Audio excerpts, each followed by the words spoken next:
Hello and welcome if you are watching this. My name is Alec Cass and I'm the co-creator of the Pain-Free Comeback program. And I am here with John, who has a pretty incredible story. And this is actually the first day that we are actually meeting in person. As John and I worked together for a period of about 3 months, and in May, starting in May 2023. And give us just a picture of what your life was like, what some of the physical limitations were before we started working together. So, in about, I think, September 2022, I'd gone off work for a period, and for a period of time, I'd got to the point where I'd effectively lost the use of my right arm. I couldn't use it for anything. I wasn't sleeping. I'd been living in chronic pain every day for about almost 30 years. I'd also got to the point where pain all over my body. I had my toes, my ankle, my knee, my hands, my upper body, my neck, my back, all various places over the last years, particularly around my knee and my ankles. I got to the stage where walking up the hill outside of the house was beyond me. I wouldn't be doing any housework. I could do a little bit of swimming, maybe a breadth of the pool, something I like going in water, but I couldn't swim much. Really, and I remember you asking me. I really remember you clearly asking me. What would imagine you were pain free. Imagine, and I couldn't picture it. I'd been living in pain for so long that I couldn't picture it. And you asked me to. I don't know if you remember, Alec. You asked me to envisage what activities. What would you love to be able to do? Yeah. And like the scope, the only thing I could imagine was, wow, it would be utterly amazing if I could walk to the start of my walk. If I imagine leaving the house and not having to get into the car to drive for 2 minutes to start my walk. Imagine I could walk up that hill behind the house. I thought, wow, that would be amazing. That would be amazing. Yeah. And you've blown that out of the water. 6 weeks later, I think I went on a 10-mile hike. 6 weeks later, 6 weeks after 30 years of chronic pain, roughly. Yeah. After not being able to walk up the hill at the end of the house, I'd stopped a cushion that I went everywhere with me to support my back. Like sitting like this, no, I could never have twisted. I had to sit. I had to be like this. I had to be straight on. I had to have the cushion at my back. 6 weeks later, I ditched that cushion. So every aspect of my life has been transformed. Yeah. Some of the things that I remember you sharing with me, difficulty dealing a deck of cards. Yeah. Couldn't peel. I think you said you could peel one carrot, but not multiple. Yeah. I think you counted the number of strokes that you could do swimming. It was like 9 or 10, but no more. Yeah. And I can swim a mile now. You can swim. You can swim a mile. You've run. You've done 5K, 6K of running. Yeah, I did a park run at the weekend. I'm in London. We're in London just now, in Richmond. I did a park run at the weekend, and there's still some of the stuff I'm struggling with. Fine motor skills around my fingers and stuff, typing, that kind of thing, computer work.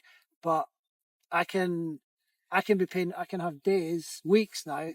Whereas if I carefully, I can be pain free. Yeah, which is just so far beyond what I thought was possible. It's incredible. People are telling me like 20 years younger.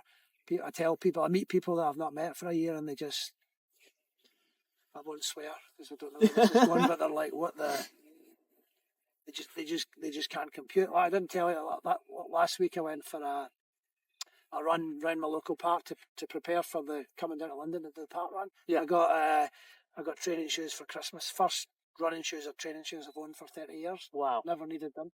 And I was running around this park. My best friend came on his bike. Now he's familiar with my story, and he cycled right past me. And I shouted, "Pete!" And he turned around and said, "You're not saying no lie." He said, "I went past you. I thought, God, that guy looks like John."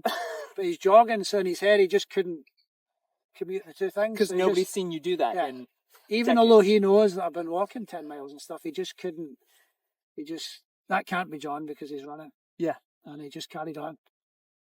Yeah. One of the comments I think you made to me is that people were telling you look 20 years younger. Yeah. Just as a result of this. Yeah. Can you imagine how bad I looked then?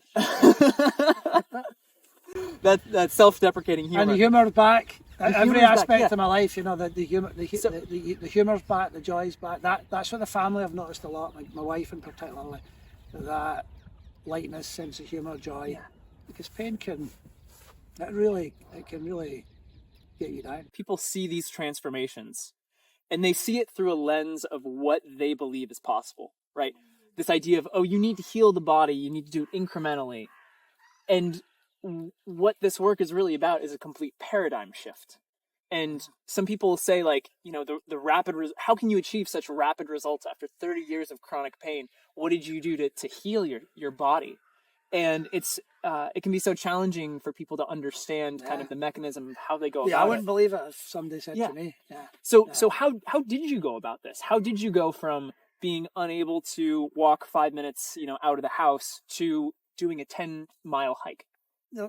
To break it into two things, there was the last few years, and then there was the stuff for yourself. So for the last 2 years, I've done a lot of inner work, meditation, awareness of some of the places where I've been stuck, and acceptance. Before I came to you, you know, I'd kind of accepted a lot of the physical limitations and wasn't fighting it anymore. I wasn't defined by the pain anymore, where I had been defined by it for 30 years.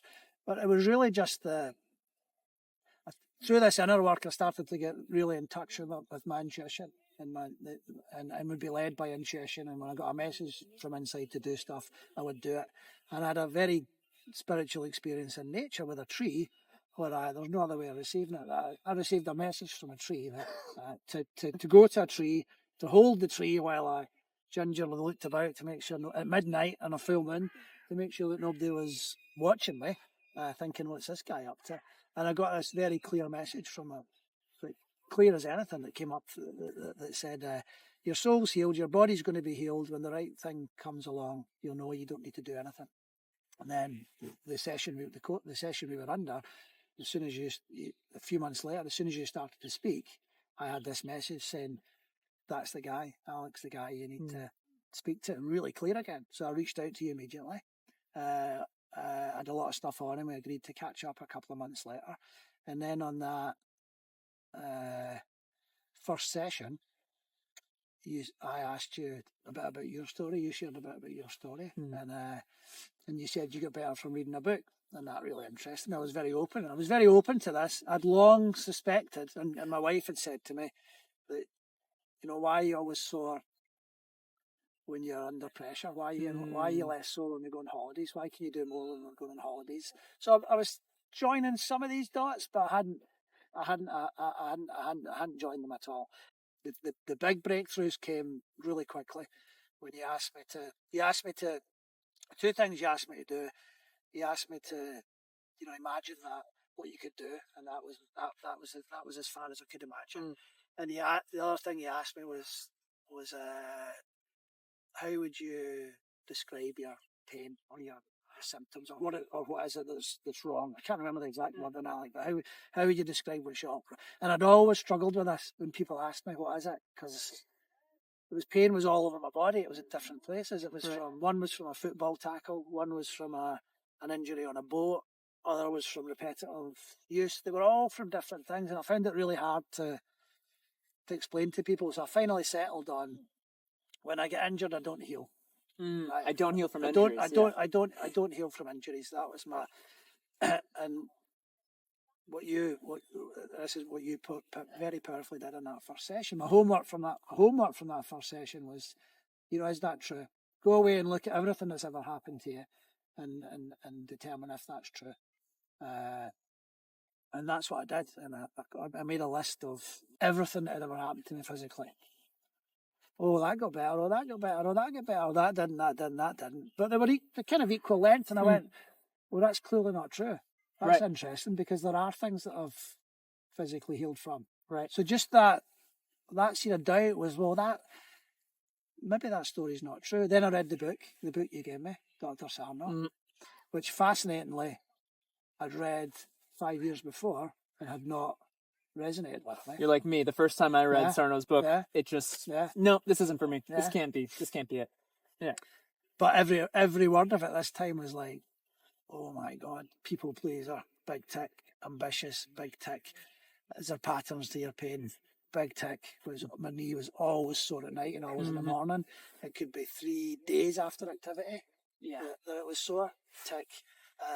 Other times where you'd expect it to be sore and it wasn't. Tick when you go on holiday or when I'm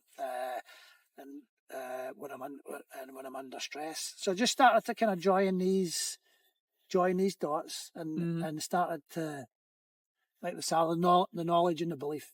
I was getting the knowledge, and for me, quite data. I was getting these data points, and the evidence was kind of building. And so that happened almost. I was excited by it straight away. I thought this makes sense.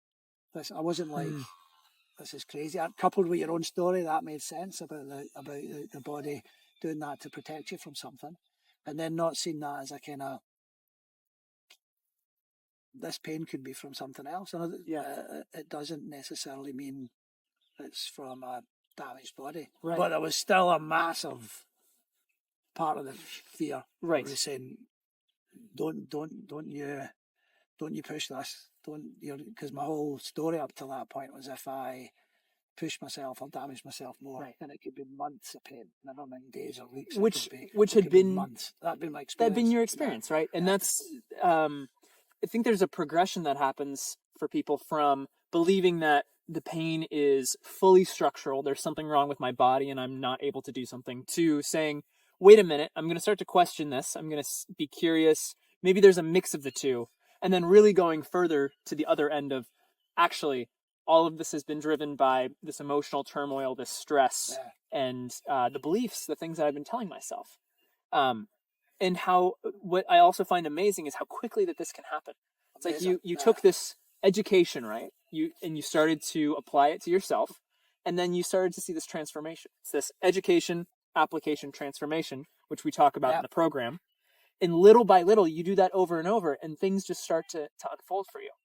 So I'm curious, what are, as your journey has gone on, the feats have gotten more and more impressive. Yeah. The hikes have gotten bigger and bigger. The runs have gotten longer, and swims and everything. But what are 2 or 3 of the biggest insights that you've learned about the whole experience, about yourself from this journey? Because we say that becoming pain-free, people come into it with that desire, but you leave also transformed at a deeper level. Yeah, what have those insights been like for you? So the biggest insight is just how powerful the mind can be. I think the mind could now create any condition and make you believe you had anything structural or any disease. I think it could do it. And I'm really careful when I say this. I don't want people to think that the mind does create all conditions. I'm saying it could. It can. Could. I'm not saying every illness or everything is mind induced. Most of the big feats I've done are unplanned. Yeah, like what we just did there. I mean, Alec had the idea that the lake's frozen there, to just stick her feet in that for a couple of minutes to help you with your fear of cold. Fear of cold. Yeah, just did it. The other time I was at a beach. I hadn't ran for 30 years before this. I was at a beach. I got out of the car. I had a message to take your, again, inner voice, call it what, intuition. Take your shoes off, eat your banana, leave your backpack, leave your phone. So I'm walking bare feet and just get this message, run. Like, I ran barefoot on the beach for 70 minutes. I'd never ran for 30 years. Wow. I mean, how is that? Even if you think you hadn't used your body, how aerobically could I even do that? Fitness wise, because I had not done aerobic exercise for 25 years. That's fascinating. That is maybe when I share tidbits about your story with people, I think that is the piece that just captivates people the most, is after 30 years of chronic pain, without having done any running for almost 30 years, you ran for over an hour on the beach, just nonstop. Hard sand, soft sand, over dunes, through the water. Everything. And every time my mind went, this is insane, my body went, trust it.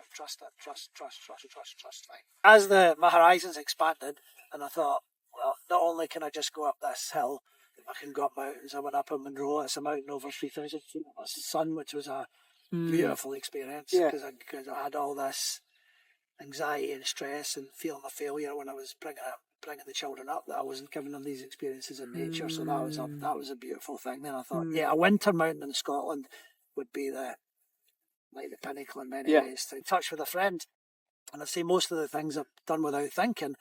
I got in touch. The Wednesday we agreed we'd get in touch on Friday and plan a route. So I phoned him on Friday. We planned the route. My knee was in agony that evening. Like agony. I couldn't sleep. My knee was in agony. And what's going through your mind? By this time, I knew. Yeah. I had so much data and so much evidence. This has happened to me. So much data and evidence that I knew there couldn't possibly be anything structurally wrong with my knee. Right. It was impossible. Right. Like I'd ran for 70 minutes. Yeah. Right. I was swimming and dancing. Like I was dancing again, which is amazing. That's out of all the things I've done. Like I love music, to dance wildly without worrying about my knee. So I knew. So I just I actually laughed. I just laughed at that part of me. I said, "That's not structural." The idea of a pain-free comeback, I think, is just as much having less pain or no pain. I think it's just as much being free from the grip of pain. Yeah. And that's what your story shows. When we start to, the pain or whatever symptoms we're experiencing, I see it really as a call inward. And when we start to push the boundaries a little bit to get into that place of fear, which is our growth edge where we really learn, it's common for symptoms to pop up again. Yeah. Right? And what you showed there is recognizing that, seeing the pain in your knee, it's like, this is a call inward that I'm afraid of something. Yeah. I don't need to be worried about the knee not being able to do this, but it's really a signal of what do I need to know about myself? What do I need to look at? Curious about why that might be. And that's, it's a beautiful point, because that was the two things. It's either because that neural pathway is still going and saying, expecting the pain before I've even done it, because that's what it's been like for 30 years, or it's creating the pain to stop me going on the walk. That's where, the way I worked with you that intensive period, where between sessions, I think I could say, I'm really scared here. I'm not really sure if I should go on this walk, and if I should do this, because those stories and it's a lot. So that's where, for me anyway, could not have done that. As we speak about this, and when I share my story, people talk about the speed and how miraculous it was, and how it appears really easy. In some respects, it was easy, but in some respects, it's the hardest work I've ever done. I know there's nothing structurally wrong with my knee. It's impossible. So when my knee is sore, I don't stress about it, and that's the key. Like, you're absolutely right. It's not this. Halfway through the recovery, I was still in that place. Oh my God! If I'm sore at all, it's ruined. And the whole thing's ruined. Now it's just it's okay to be sore because it'll pass. And let's look at it with curiosity instead of the frustration, fear, and helplessness. Right. Amazing. It's amazing. It really is. It really is. And so powerful, this stuff. I just can't. I hope it's coming across just how life-changing it's been and how powerful it's been. It's story inspires a lot of people. It really does. And, if somebody who's been in chronic pain for 30 years, who's on disability leave from work, who had all sorts of challenges, not somebody who's in their 20s or 30s doing this stuff. If you can do it, I think the potential for so many, literally hundreds of millions of people in chronic pain, it just speaks volumes of what's possible for them as well. Yeah, I think anything's possible. I do. Yeah. Part of this story or part of the idea of this is sharing to the people who are going through this right now, right? Because it can be, like you mentioned it earlier, it can be really draining and hopeless and really debilitating. Lonely. Lonely. Yeah, feeling like you're letting other people down, or feeling you're moaning about it when you speak about it. Yeah. The pressure of saying you're okay when you're not okay, or just getting through the day. Yeah, getting through the day can be day after day. It's hard. Incredibly challenging. Mental energy as well as physically. Yeah, absolutely. And I guarantee there'll be people watching this video right now who are in that space, who can really resonate with where you were. What advice would you have for them? Give it a try, and trust your intuition. That's for me. If there's a bit of you that thinks, I wonder. Yeah, to really go for it. Yeah. Excellent. John, thank you for vulnerably sharing your story. You talked about how it can be, challenging for you to do this, and I really appreciate and honor you stepping out of your comfort zone to do so for the sake of helping so many people who have been in a space where you've come from. And I'll say to everybody who's watching this, if you are, as John said, even remotely curious about this, check out painfreecomeback.com. We have all sorts of resources, all sorts of testimonials like John's, like others who've healed, all sorts of things that can help you explore, see if this work is for you, and help you ultimately make a pain-free comeback. Thank you for sharing your story. It's a pleasure. If this can help one person, then that'll be amazing for me. I think it's going to help a lot more than that. So, thanks, John. Cheers, Alec. We'll see you next time. Bye.